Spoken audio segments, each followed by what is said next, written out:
Today, I want to share a video with you that's really close to my heart. It's about the number on the scale. And I know this affects so many individuals, all my women out there. When that scale goes up, it can truly affect our mind to where we feel like we're failing with our diet. We feel like we're doing everything wrong. And at the same time, it could give us so much anxiety and cause self-sabotage. And it did that for me. And today I want to share with you how I actually overcame that after years of letting that control my life, keep me from going to events and really just living my best self. So here's a little deal. That little scale can fluctuate so much on a daily basis. But a part of my journey, when I was overweight, I was 180 pounds. I was young. I was bullied all through school, called fish face, fugly. I had eczema, rosacea all over my face. So when I went on my weight loss journey, when that scale started going down, I started associating that with a win. I thought, oh my God, I'm losing weight. I started getting compliments. People started telling me, you look good, you look amazing. So I associated positive things with that scale going down. But here's the deal. When that scale didn't move, or if that scale overnight went up due to something like stress, which are things we're going to talk about in a second, it would affect my mind so much that I would go into straight self-sabotage mode. I would go grab that almond butter and binge eat. I wouldn't want to leave the house and go to events. I would think that I was failing all aspects, so why am I even going to try?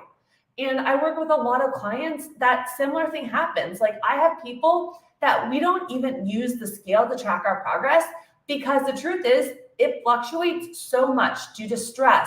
If we're not going to the bathroom, if we're out eating a higher sodium meal. I actually did a whole video on this because of how many people I know it affects. And I'm going to link it right above here, the top 10 reasons why that scale can go up. I really, really highly recommend watching this video. So here's the deal. When that scale kept moving and I kept going toward that self-sabotage, for years I was caught up in this yo-yo. I would just eat really clean, exercise a lot throughout the week. And then on the weekends, I would go into straight depression mode. I was not in a good place. I would overeat, the scale would go up, and I would just do this over-exercise, under-eat, unhealthy habit for years. It was horrible for my mindset. It got me to a place where I just got deeper and deeper into a hole. So what I did is, I don't even know what happened. One night I had this realization. I woke up and I'm like, I can't do this anymore. I was so depressed. I was in such a bad hole. I felt like I was a constant failure. And I actually started my bodybuilding journey. I had an eating disorder going on, as you guys can tell.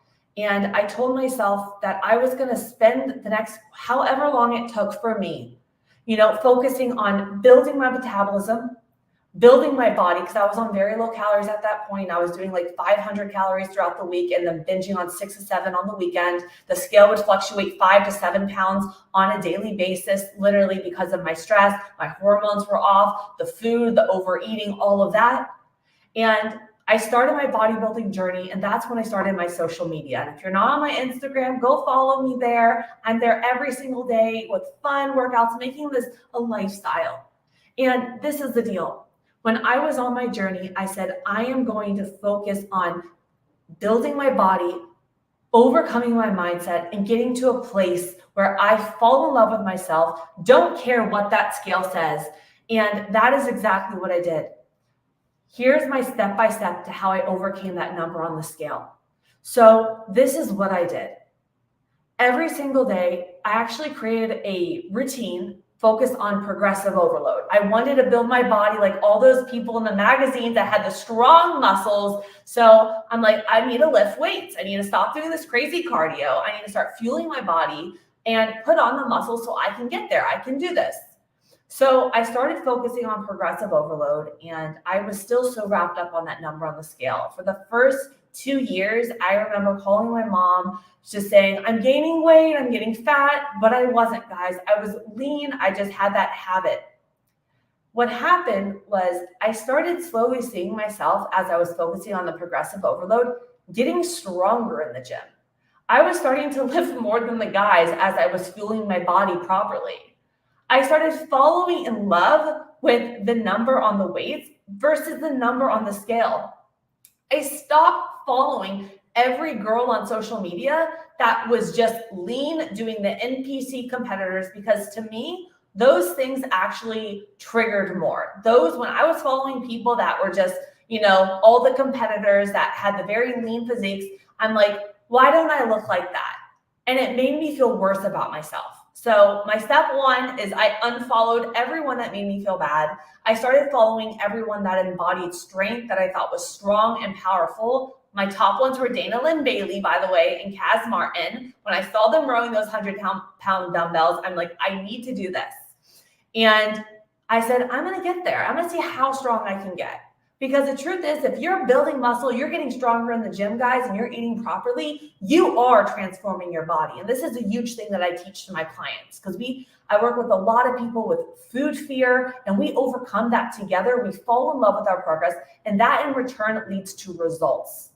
So my step one is I unfollowed everyone that made me feel bad about myself and started following everyone that made me embody strong and made me feel powerful and made me excited for training. The second thing is I started focusing on that progressive overload. How strong can I get? Can I lift more? How can I fuel my body today so I recover better and I'm able to lift more the next day? That's where I'm truly getting strong. And it wasn't a small shift. I also did work on my mindset, doing different things. I had a lot of self-work I needed to do. Coming from an eating disorder, I had a lot of habits I needed to shift, a lot of mindset stuff. But over those 8 years, it did take me 8 years, 5 years on the bulk, and then I did my cut. It was a constant battle the first 2. I started seeing the results.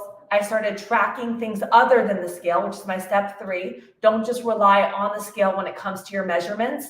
Track your pictures as much as you don't want to take them in the beginning. Track your pictures and track your measurements, because the scale can fluctuate so much, which is why I want you to watch that video. And I started seeing the muscle definition come in.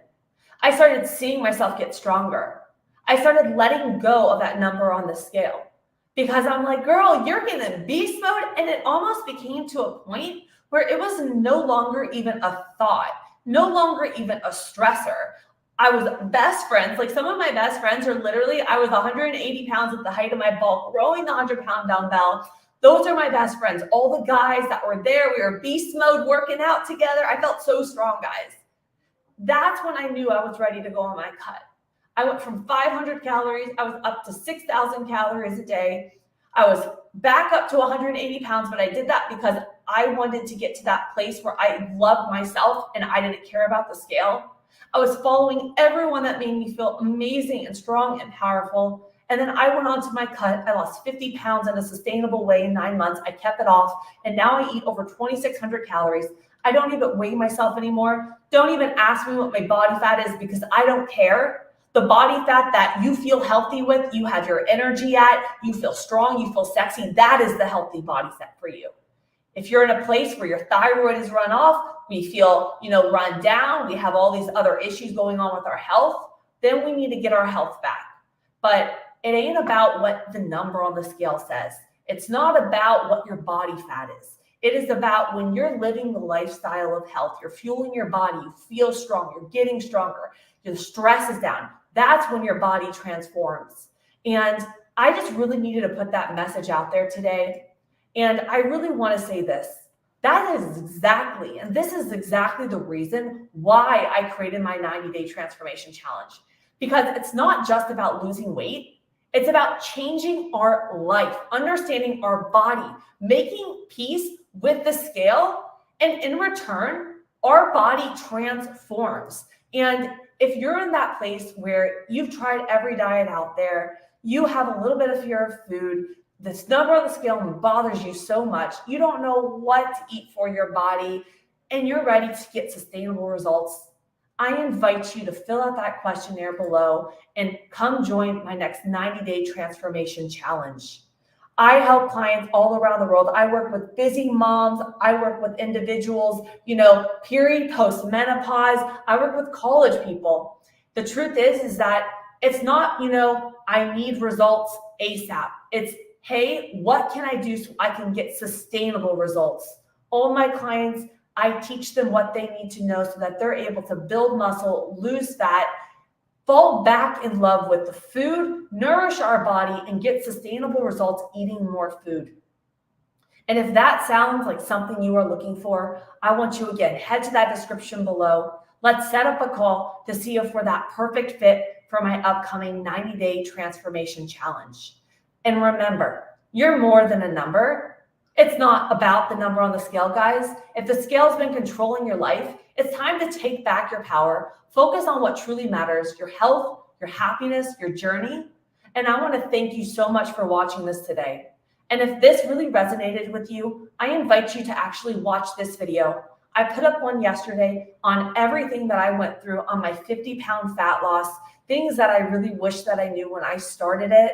And I really feel like it would be a game changer for you. So check this video out. Make sure you watch the one and subscribe and share this video with a friend. I have a new video every single day. I love you, and I will see you tomorrow.